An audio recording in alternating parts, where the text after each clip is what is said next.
প্রথমবারের চেষ্টাতেই এত সুন্দর করে কাঠগোলাপ আঁকতে পারবো আমি ভাবতেই পারিনি। আমার কাছে তো প্রথমবার হিসেবে অনেক ভালো লাগছে। তোমাদের কাছে কেমন লেগেছে অবশ্যই কমেন্টে জানিও। আসসালামু আলাইকুম এভরিওয়ান, কেমন আছেন সবাই? আমি আখিস ক্রিয়েশন থেকে আখি বলছি। তো অনেক দিন ধরেই ভাবছিলাম যে কাঠগোলাপ ট্রাই করব। তো কাঠগোলাপে অনেক ডিটেলসের কাজ করতে হয়, একটা সুন্দর লুক আনার জন্য, একটা সুন্দর ফাইনাল লুক দেওয়ার জন্য অনেক কাজ করতে হয়। তো আমি ভাবছিলাম যে একটা টুকরা কাপড় কিংবা অন্য কোথাও ট্রাই করে তারপরে করব, প্র্যাকটিস করে অন্য কোথাও তারপরে করার মতো এত সময় আমার কাছে ছিল না। অনেক দিন ধরে ভিডিও দেওয়া হচ্ছিল না, তাই ভাবলাম যে এই জামাটা পরেছিল জামাটাতেই করি।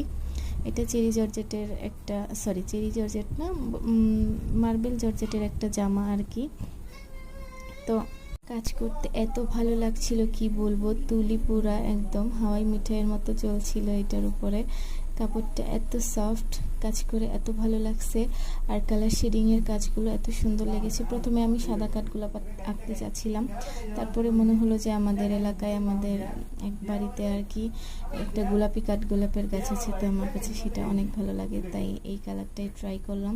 তো তোমাদের কাছে কেমন লেগেছে অবশ্যই জানিও। এটা হচ্ছে ফাইনাল লুক। আরও ডিটেলসের কাজ করতে পারতাম, বাট আমার মনে হয়েছে একটু সিম্পল থাকাই ভালো প্রথম হিসেবে। কেমন হয়েছে অবশ্যই কমেন্ট করে জানিও। ভিডিওটি ভালো লাগলে ফলো দিয়ে পাশে থেকে